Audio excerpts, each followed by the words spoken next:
You think you know what power looks like. You think it's the gold watch, the first-class ticket, or the loud voice screaming at a flight attendant? Think again.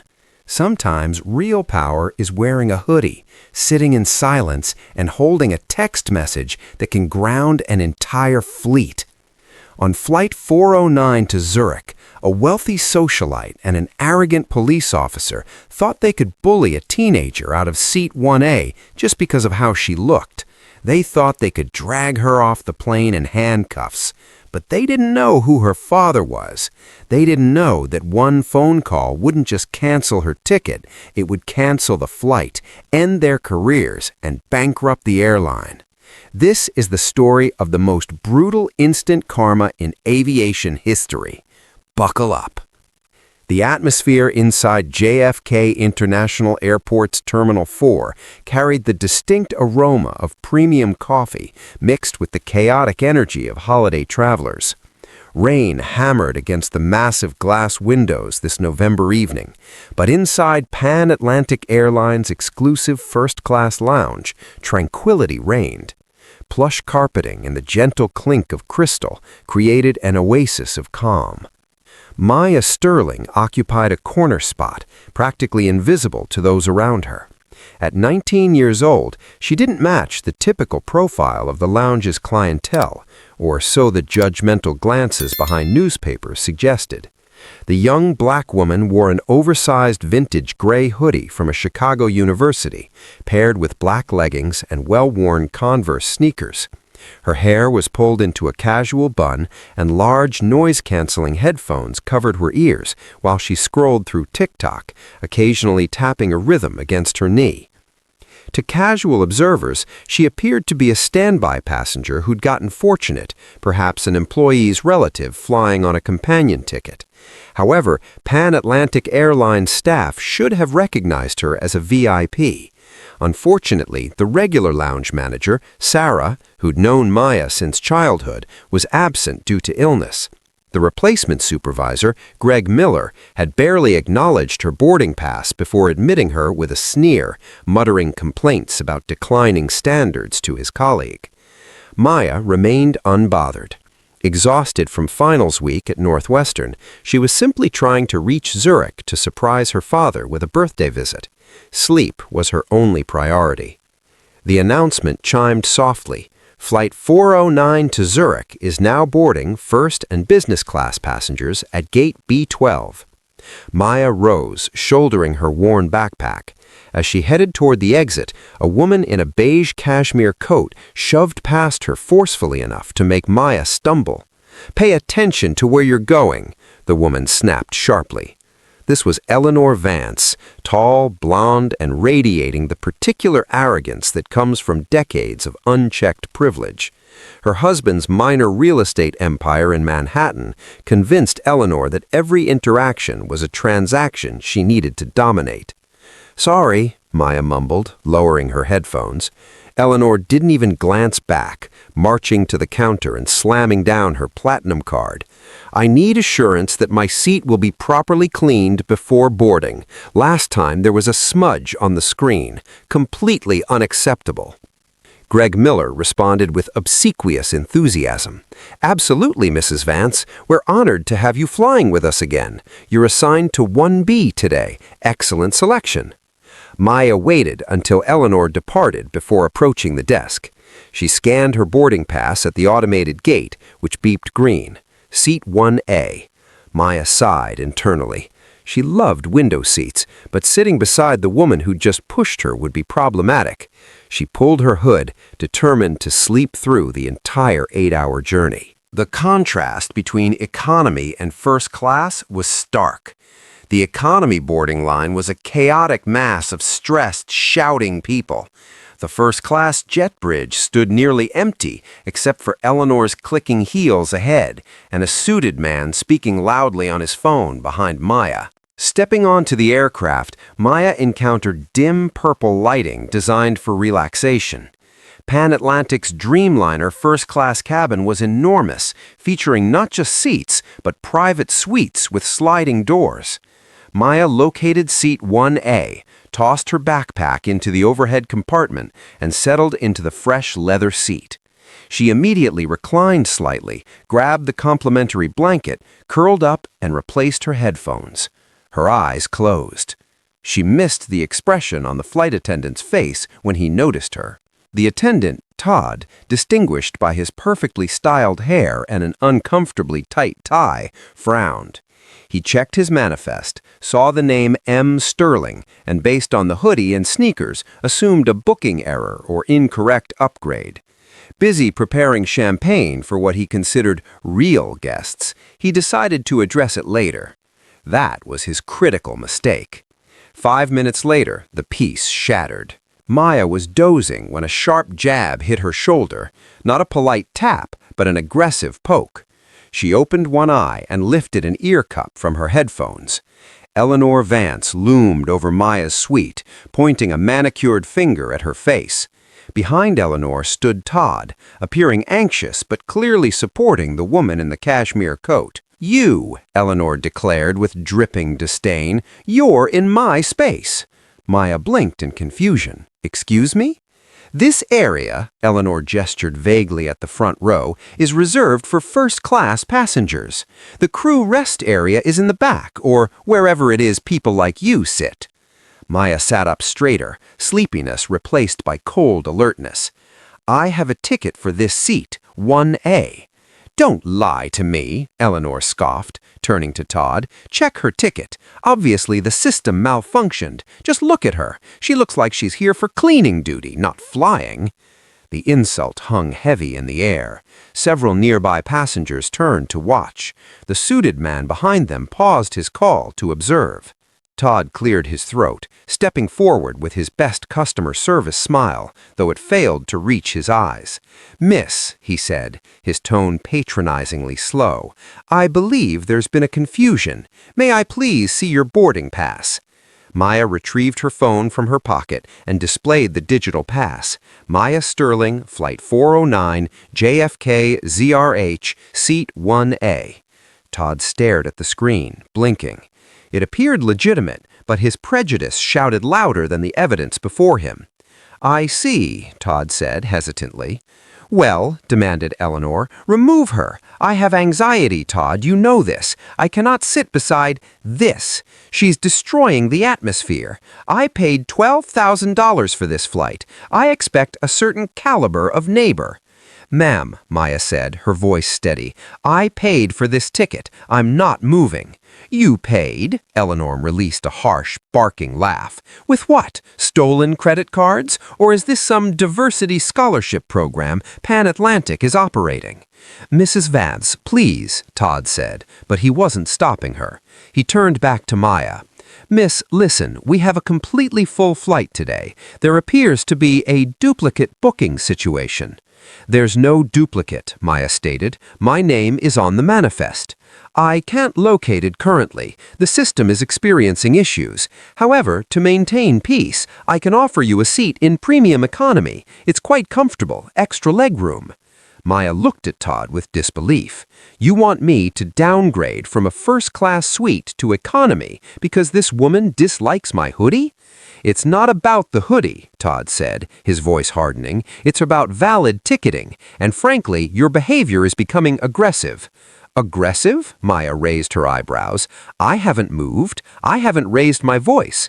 "You're refusing a crew member's instruction," Todd snapped. "That constitutes a federal offense." Eleanor smirked, crossing her arms. "There, you heard him. Move, or should we summon security? I saw a police officer at the gate." Maya took a deep breath. She looked at her phone, noticing one bar of signal remaining before the doors closed. She opened her messages, finding the contact labeled Dad, and began typing. "Problem on Flight 409. Staff harassing me. Passenger abusive." Before she could hit send, Eleanor snatched her phone from her hand. "Oh, absolutely not," Eleanor screeched. "She's filming me, Todd. She's filming me. That violates my privacy." "Return my phone," Maya said, her voice dropping an octave. "Now she's assaulting me," Eleanor yelled, throwing the phone onto an empty seat across the aisle, where it skittered across the leather. Todd grabbed his radio. "Captain, we have a disturbance in first class. Unruly passenger in 1A. I need security to the aircraft immediately. We cannot depart." Maya didn't lunge for the phone. She didn't scream. She simply leaned back in her seat and looked at Todd. "You just made the biggest mistake of your life, Todd," she said softly. Todd sneered. "The only mistake was permitting you on this plane." The cabin door remained open. 2 minutes later, heavy boots thundered against the jet bridge floor, the sound of authority approaching. Officer Reynolds entered. He was an air marshal stationed at the gate, built like a vending machine with a buzz cut and a face that appeared carved from granite. He saw a crying white woman. Eleanor had managed to produce a few tears, and a black teenager in a hoodie. He didn't need to ask questions. In his version of reality, he knew who the villain was. "All right," Reynolds boomed, his hand resting on his belt. "Let's go. Up. Now." Maya looked at the officer. "I haven't done anything. Check the cameras." "I said, get up." Reynolds grabbed Maya's arm, his grip bruising. He yanked her from the seat. "Ow! Let go!" Maya shouted. "Resisting arrest," Reynolds barked. "That's an additional charge." Todd grabbed her bag. "We're removing this trash from the plane." As Reynolds dragged Maya into the aisle, forcing her toward the door, Maya saw her phone lying on the seat where Eleanor had thrown it. The screen illuminated. A call was incoming. The caller ID didn't say Dad. It said Marcus Sterling, CEO. But nobody noticed it. Not yet. The humiliation was designed to be public. That was precisely the point. Officer Reynolds didn't simply escort Maya off the plane. He paraded her, one hand clamped around her bicep like a vice, marching her down the narrow first-class cabin aisle. "Move it," Reynolds grunted, shoving her slightly every few steps. "Stop resisting." Maya wasn't resisting. She was stumbling. Her Converse sneakers squeaked against the floor, her backpack hanging off one shoulder by a single strap where Todd had carelessly thrown it. Her face burned, not with tears, but with cold, hard rage settling deep in her chest. She kept her head high, refusing to give Eleanor Vance the satisfaction of seeing her cry. As they passed row 1, Eleanor was already settling back into her seat, fluffing her pillow. She caught Maya's eye and offered a small, poisonous wave. "Bye-bye, sweetie," Eleanor cooed loudly enough for the cabin to hear. "Maybe try the bus next time. It's more your speed." Todd was busy smoothing the curtains separating the galley from the cabin, acting as if he was simply taking out trash. He wouldn't meet Maya's eyes. But someone else was watching. In seat 2A, directly behind where Maya had been sitting, sat Arthur Henderson. Arthur was a contract lawyer for a major sports agency, dealing with egos, lies, and liability professionally. He had observed the entire interaction in silence. He had seen the valid boarding pass. He had witnessed Eleanor's aggression, and he had seen Todd's spineless capitulation to a wealthy bully. Arthur typically minded his own business, but when Officer Reynolds dragged Maya through the heavy curtains and onto the jet bridge, leaving the cabin in stunned silence, Arthur's eyes fell on the empty seat in front of him. Maya's phone was still there, buzzing against the leather with frantic intensity. Eleanor noticed it too. She leaned over the divider, reaching for it. "I'll just give this to the crew to discard, probably stolen anyway." "Don't touch it," Arthur said. His voice was low, but carried the weight of a courtroom gavel. Eleanor froze, her hand hovering inches from the device. She looked back at Arthur, blinking. "Excuse me?" "I said, don't touch her property," Arthur stated, unbuckling his seatbelt. He stood, towering over the partition. He reached over and picked up the phone just as the screen illuminated again. The name on the screen was clear, bold, and to a man like Arthur Henderson, who read the Wall Street Journal religiously, it was terrifying. Incoming call, Marcus Sterling, CEO. Arthur froze. He looked at the phone, then at the empty seat where the girl in the hoodie had been, then at the Pan Atlantic logo stitched on the headrest. Sterling. The dots connected instantly. Marcus Sterling wasn't just any CEO. He was the founder of Sterling Global, the private equity firm that had acquired a controlling 60% stake in Pan Atlantic Airlines 3 months ago. The acquisition had dominated the news. Marcus Sterling was known as the Reaper in the business world because when he took over a company, he cut out the rot with surgical precision. And the girl in the hoodie, that was Maya Sterling, his only daughter, the one he was famously protective of after his wife passed away 5 years ago. Arthur felt cold sweat break on the back of his neck. He wasn't scared for himself. He was scared for everyone else on this plane. He swiped the green button and held the phone to his ear. Maya! The voice on the other end was a deep baritone laced with barely contained panic.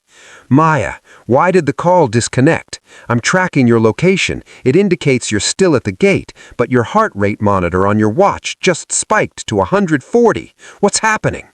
Arthur cleared his throat. Mr. Sterling? There was a silence on the line, a silence so heavy it felt like the air pressure in the cabin had dropped. Who is this? Marcus Sterling's voice shifted. The fatherly worry vanished, replaced by an icy, metallic tone of a predator. And why do you have my daughter's phone? Mr. Sterling, my name is Arthur Henderson. I'm a passenger in seat 2A. Your daughter has just been removed from the aircraft. Removed. The word was spoken quietly, but it sounded like a gunshot. Removed by whom? By the police, Arthur said, glancing at Eleanor, who was now sipping champagne, oblivious to the doom hanging over her head. A flight attendant named Todd and a passenger named Eleanor Vance accused her of not belonging in first class. They claimed a ticketing error. Officer Reynolds, Port Authority, dragged her off approximately 2 minutes ago. Is she hurt? Roughly handled, sir, but she walked out on her own. Keep the phone, Mr. Henderson, Marcus said. Do not hand it to the crew. Do not turn it off. I need you to remain on this line. I'm not going anywhere, sir. Good. Now, I want you to listen very carefully. Put me on speaker. I want the flight attendant, Todd, to hear this. Arthur walked to the galley. Todd was popping the cork on another bottle of Dom Perignon, laughing with Eleanor. Whatever she was definitely trouble, Todd was saying. You have excellent instincts, Mrs. Vance.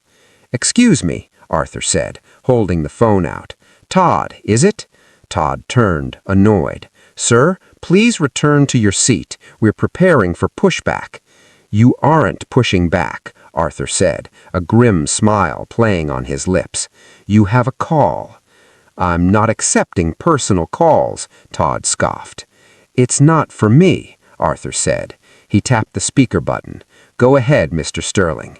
Marcus Sterling's voice erupted from the small speaker, loud and clear, cutting through the galley noise. This is Marcus Sterling, owner of the airline you are currently standing on. I want to know why you just assaulted my daughter. Todd dropped the champagne bottle. It didn't break, but it hit the floor with a heavy thud, foaming wine spilling over his polished shoes. The blood drained from his face so rapidly he looked corpse-like. Eleanor stopped mid-sip. Who? She whispered loudly. I don't... Todd stammered, staring at the phone as if it were a bomb. Mr. Sterling, I don't know. There was a passenger. No ticket. My daughter is in seat 1A. I bought the ticket myself. You have exactly 30 seconds to tell the pilot to kill the engines. If that plane moves 1 inch from the gate, I will not only fire you, I will ensure you are blacklisted from every service industry position in the civilized world. Do you understand me? Todd was trembling. He grabbed the intercom phone on the wall, his hands shaking so badly he missed the button twice. "Captain, Captain, stop! Stop the checklist! And tell the woman, the one who decided to play God with my child, tell her to remain in her seat. I'm coming." Arthur looked at Eleanor. She had gone pale, her mouth slightly open, the entitlement cracking to reveal the fear underneath. "I believe he means you, Mrs. Vance," Arthur said calmly. While panic consumed Flight 409, Maya sat in a cold, windowless room inside Terminal 4's security substation, a holding cell painted a depressing shade of beige with a metal table and 3 chairs bolted to the floor. The air smelled of stale coffee and floor wax. Officer Reynolds sat across from her. He had removed his hat and placed it on the table. He looked satisfied. In his mind, he had de-escalated the situation. He had removed the threat. He was a hero. "Name?" Reynolds said, pen hovering over a citation pad. Maya stared at the wall behind him, rubbing her wrist where his grip had left red welts. "I asked you a question," Reynolds barked, slapping the table. "Name." "You have my ID," Maya said, her voice flat. "You took my backpack. It's in the front pocket." "Huh," Reynolds huffed, annoyed. He reached over and grabbed the backpack, dumping the contents onto the table. Textbooks, a laptop, a bag of trail mix, and her wallet spilled out. He flipped the wallet open and glanced at the Illinois driver's license. "Maya Sterling," he read. He tossed the wallet back. "All right, Maya, here's how this works. I'm going to write you up for disorderly conduct and trespassing. You're going to sign it. Then we're going to ban you from the airport for 24 hours. If you argue, I escalate it to resisting arrest and you spend the night in Rikers. Your choice." "I didn't trespass," Maya said calmly. "I had a ticket." "You had a fake ticket," Reynolds corrected, grinning. "Or you stole it. Doesn't matter. The airline wanted you gone. That makes you a trespasser." "Did you verify the system?" Maya asked. "Or did you just listen to the blonde woman?" "I listened to the flight crew," Reynolds said defensively. "They are the authority on that plane. If they say you don't belong, you don't belong." "Even if they're wrong?" "They aren't wrong. Look at you," Reynolds gestured at her hoodie. "You don't fit the profile, sweetheart. First class is for business people, professionals, not college kids in pajamas." Maya leaned forward. The fear she had felt on the jet bridge was gone, replaced by cold certainty. She knew her father. She knew what happened when people interfered with his family. "You should really verify the manifest, officer," Maya said softly. "I'm done checking things," Reynolds stood up. "I'm processing you. Stand up. I need to get your prints." Just then, the heavy metal door of the interrogation room flew open. It didn't just open, it slammed against the wall with a deafening clang. Reynolds spun around, hand instinctively going to his belt. "Hey, this is a restricted area." Standing in the doorway was a man Reynolds had only seen in briefing photos, Director Holloway, the head of airport security for all of JFK. Behind him was the station manager for Pan Atlantic Airlines, a woman named Linda, who looked like she was about to vomit. And behind them, flanked by 2 men in dark suits who were definitely not airport security, was a tall black man in a bespoke Navy suit that cost more than Reynolds made in a year. Marcus Sterling. He had been in New York for a board meeting, supposed to be waiting for Maya in Zurich, but his meeting had run late, so he was at the private terminal at JFK preparing to take his own jet when he received the call. He had driven across the tarmac in a frenzy. Reynolds looked confused. "Director Holloway, I'm just processing a disruptive passenger from Flight 409. Director Holloway didn't look at Reynolds. He looked at Maya. "Miss Sterling," he said, his voice trembling slightly. "Are you all right?" Maya stood up slowly. She looked at her father. Marcus walked into the room. The space seemed to shrink. He ignored the police officer completely and went straight to his daughter. He took her face in his hands, examining her. He saw the red marks on her wrist. He turned slowly to face Reynolds. His expression was unreadable, which made it infinitely more terrifying than if he had been screaming. "Director," Marcus said, his voice low, "is this the man?" "Yes, Mr. Sterling," Holloway said quickly. "Officer Reynolds." Reynolds was starting to sweat.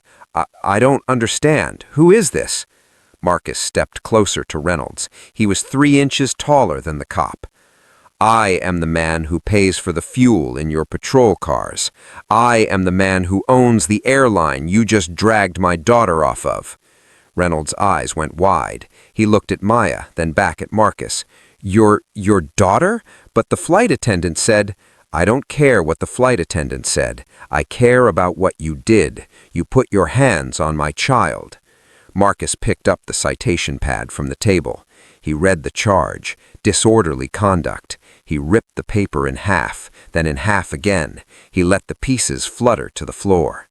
"You have a badge, Officer Reynolds," Marcus said. "You think it gives you power? You think it gives you the right to judge people based on how they dress or the color of their skin?"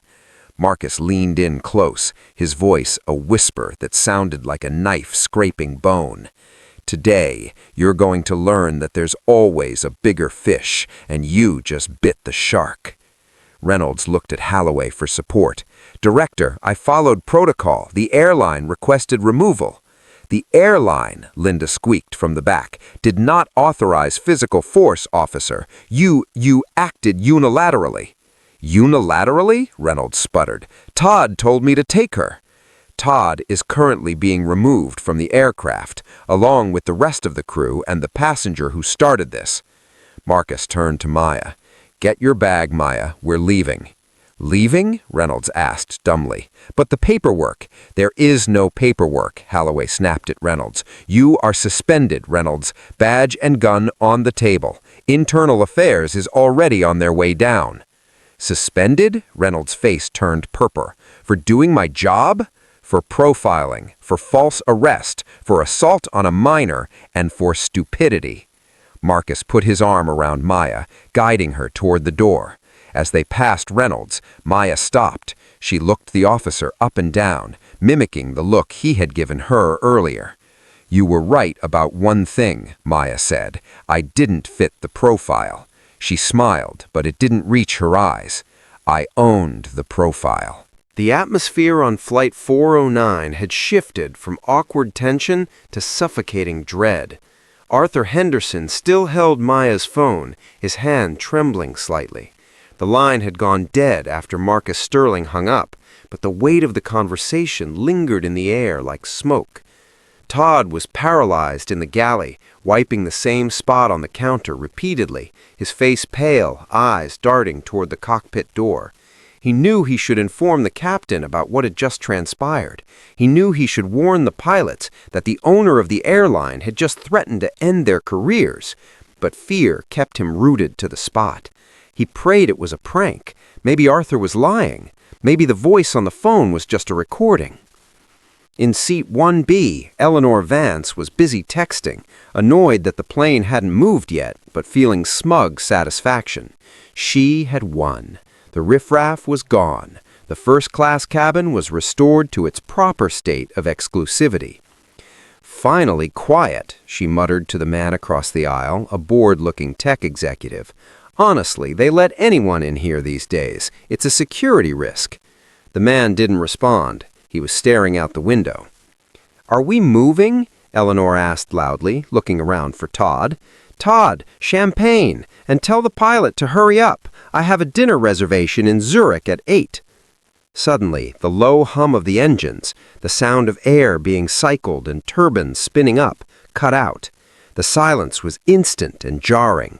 The cabin lights flickered once, then switched from soft purple mood lighting to harsh, bright white fluorescent boarding lights. A collective groan went through the cabin. "Oh, for God's sake!" Eleanor threw her hands up. "Now what? Mechanical issues?" The fasten seatbelt sign turned off. Then the captain's voice crackled over the intercom. But it didn't sound like the usual smooth, confident pilot voice. It sounded shaken. "Ladies and gentlemen, this is Captain Miller from the flight deck. I have just received an urgent directive from Pan Atlantic Operations Command. We have been ordered to hold our position." The passengers began to murmur. "Furthermore," the captain continued, his voice wavering, "I have been instructed to shut down the aircraft completely. This flight has been canceled." "Canceled?" Eleanor shrieked. She unbuckled her belt and shot up. "You cannot be serious." "Please remain seated," the captain said. "We are waiting for a representative from corporate to board the aircraft. I apologize for the inconvenience, but this order comes from the highest level of authority. We are being towed back to the gate." The plane shuddered as the tug vehicle began pushing them back, not toward the runway, but back toward the terminal.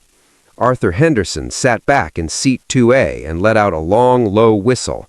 He wasn't kidding. "Who wasn't kidding?" Eleanor snapped, spinning to face him. "What's happening? Why are you looking at me like that?" Arthur held up Maya's phone. "You wanted to know who she was, Mrs. Vance. You're about to find out." "I don't care who she is," Eleanor yelled, her face flushing red. "I am a Diamond Medallion member. I demand to speak to the pilot. Todd, do something." Todd finally emerged from the galley. He looked like a man walking to the gallows. He didn't look at Eleanor. He didn't look at anyone. He walked straight to the intercom phone by the door and stood there staring at his shoes. The plane jolted to a stop. The chime sounded. Bing bong. The seatbelt sign went off. Usually, this is when people stand to retrieve their bags, but nobody moved. The tension was too thick. Everyone sensed this wasn't a mechanical failure or weather delay. This was something else. The cabin door hissed and began to open. Eleanor marched into the aisle. "Finally, I'm going to give the gate agent a piece of my mind. I'm going to sue this entire airline." "I wouldn't go out there if I were you," Arthur called out. "Shut up," Eleanor spat. She reached the front of the cabin just as the heavy door swung fully open. She prepared to yell at the gate agent. She opened her mouth to unleash her fury. But the words died in her throat. Standing on the jet bridge wasn't a gate agent. It wasn't a customer service representative. It was a wall of black suits. 4 massive security guards blocked the exit, and in front of them, flanked by the terrified station manager Linda and the now silent director, was Marcus Sterling, and standing next to him, holding an ice pack to her wrist, was the girl in the gray hoodie, Maya. Eleanor stopped dead. Her brain tried to process the image. The trash she had just thrown out was standing next to the most powerful-looking man she had ever seen, and he was looking at Eleanor with eyes that promised absolute destruction. "Back in your seat," Marcus said. He didn't yell. He didn't have to. His voice was a low rumble that vibrated in the floorboards. "Excuse me?" Eleanor stammered. "I am leaving this plane. You canceled it." "I said, sit down," Marcus repeated.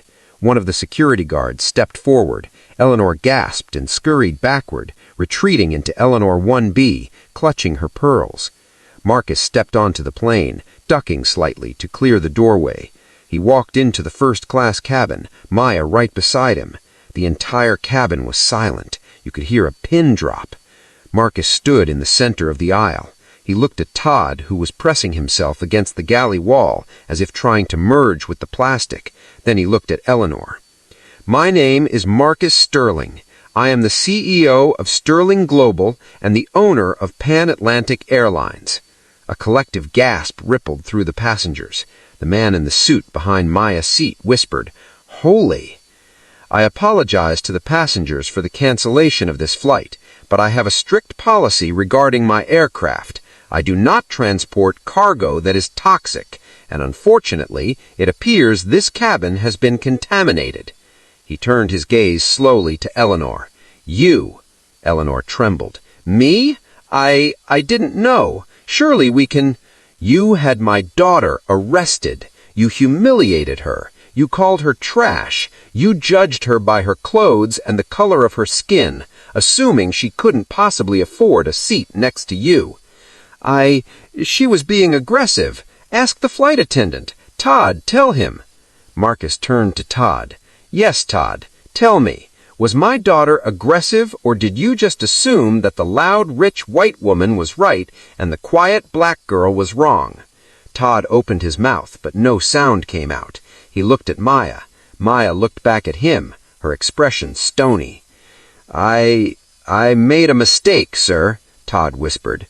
A mistake is forgetting to serve the nuts, Marcus said coldly. What you did was profiling. What you did was cowardice. You are the safety authority on this plane. Your job is to protect passengers. Instead, you served one up to the wolves because it was easier than doing your job. Marcus reached out his hand. Your badge, now. Todd's hands shook as he unclipped his airline ID from his lapel. He placed it in Marcus's hand.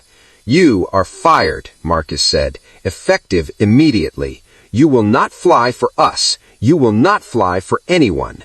I will personally ensure your file is flagged with the FAA as a liability. Todd began to sob. Please, Mr. Sterling, I have a mortgage.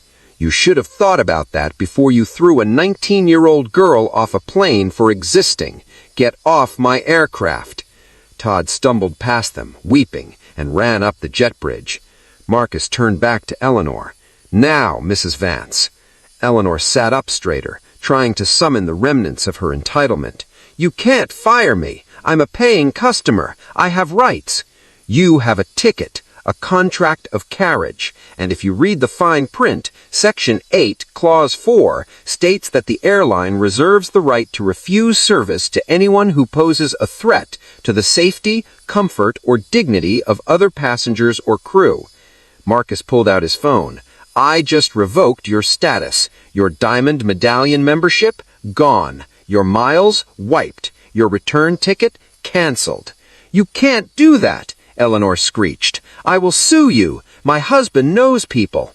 Your husband works for Vancorp Real Estate. I know. I own the bank that finances their commercial loans. Eleanor went white. If you sue me, I will tie you up in court for so long that your grandchildren will still be paying the legal fees. I will release the cabin security footage of you assaulting a minor to every news outlet in the country. You will be famous, Eleanor, but not in the way you want. He straightened up. Now get your bag and get off my plane. But how am I supposed to get to Zurich? Eleanor wailed.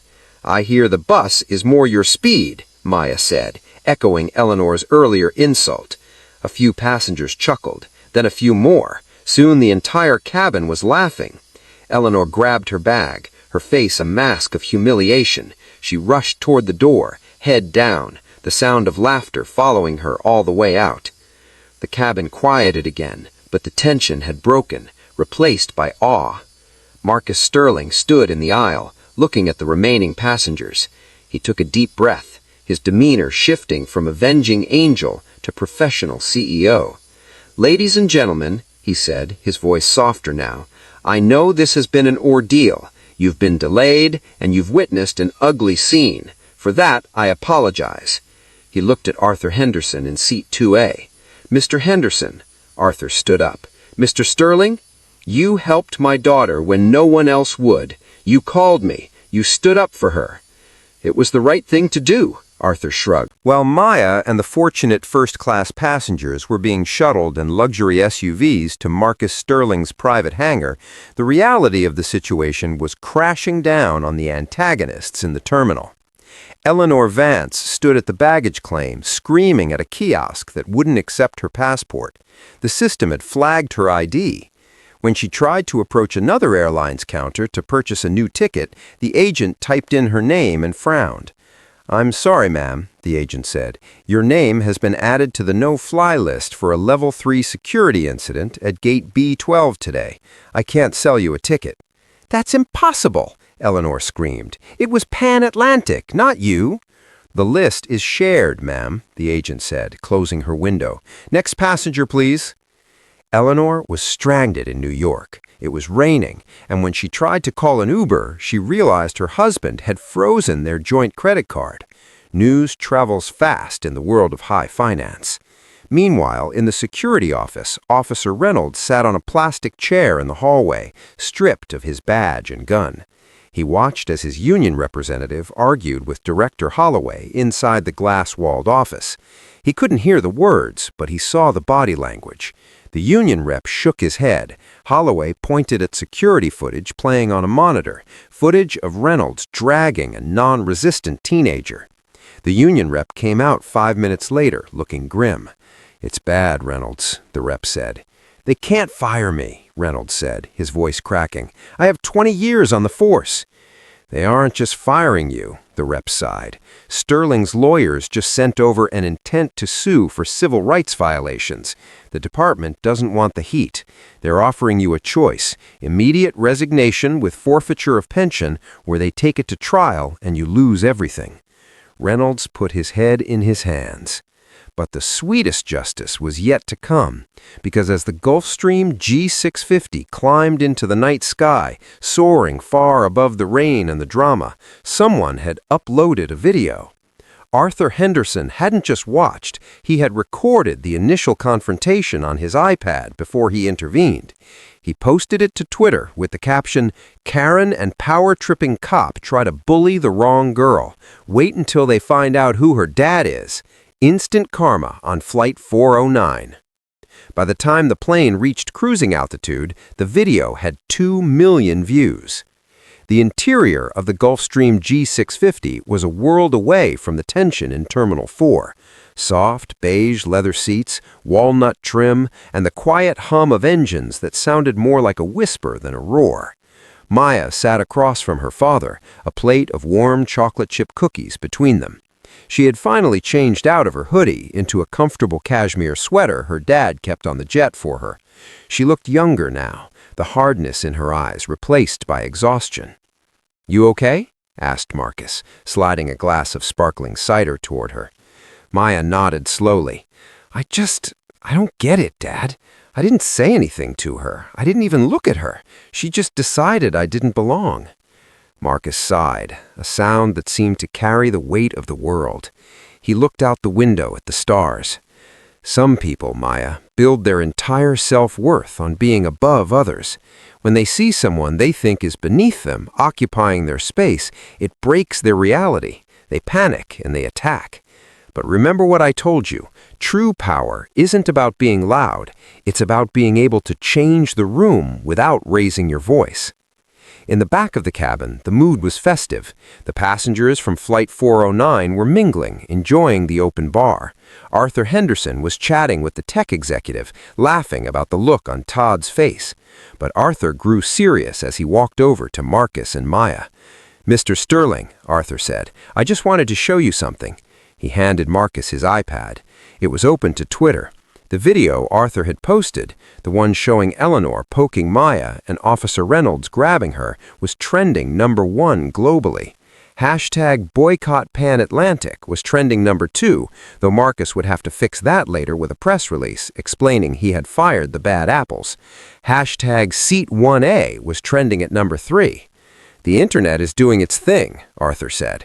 "People have already identified Eleanor. Apparently, she's on the board of a charity for underprivileged youth. The irony is not lost in the comment section." Marcus scrolled through the comments. "Imagine being that rich and that miserable. That cop needs to be in jail. I hope the dad buys the airline just to ban her. Oh wait, he did."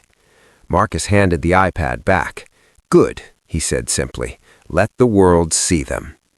The karma that hit Eleanor Vance and Officer Reynolds wasn't just a slap on the wrist, it was a sledgehammer. Eleanor Vance, the video didn't just ruin her vacation, it ruined her social standing. The charity she sat on the board of dismissed her publicly the next morning to avoid the PR backlash. Her husband's real estate firm faced a boycott, forcing him to issue a statement distancing himself from her behavior. 3 months later, divorce papers were filed. Eleanor was last seen living in a small condo in New Jersey, far from the Manhattan elite who now refused to return her calls. She was canceled in the most absolute sense of the word. Every time she tried to make a reservation at a nice restaurant, she found herself mysteriously told they were fully booked. Officer Reynolds, He took the resignation deal thinking he could just move to another precinct. He was wrong. The video of him manhandling a calm, compliant teenager followed him. No police department would hire a liability like that. He ended up working private security for a mall in Queens. One afternoon, he saw a group of teenagers in hoodies laughing near the food court. He started to walk toward them, old habits kicking in, intending to tell them to move. Then he stopped. He remembered the name Sterling. He turned around and walked the other way. He had learned his lesson. And Todd, the flight attendant, Todd was blacklisted. Pan Atlantic didn't just fire him, they sued him for breach of contract and negligence. He moved back to his parents in Ohio. He keeps his Instagram private now. And Maya? Maya didn't just go back to school. She and her father launched the Seat 1A Foundation, a scholarship program designed to pay for travel and study abroad programs for underrepresented students, kids in hoodies and sneakers who had big dreams but small bank accounts. 1 year later, Maya stood at a podium at Northwestern, introducing the first class of scholarship recipients. She looked out at the crowd, wearing a sharp blazer and her favorite Converse. "They told me I didn't belong in Seat 1A, Maya told the audience. They tried to move me to the back. But my father taught me you don't let people tell you where you sit. You build your own table, and then you invite everyone else to sit with you." The applause was deafening. Far away, in a lonely apartment, Eleanor Vance watched the speech on her laptop. She closed the screen, sat in the silence, and finally understood the cost of her ticket. Epilogue. And that, ladies and gentlemen, is exactly why you never judge a book by its cover and why you never mess with the quiet girl in the hoodie.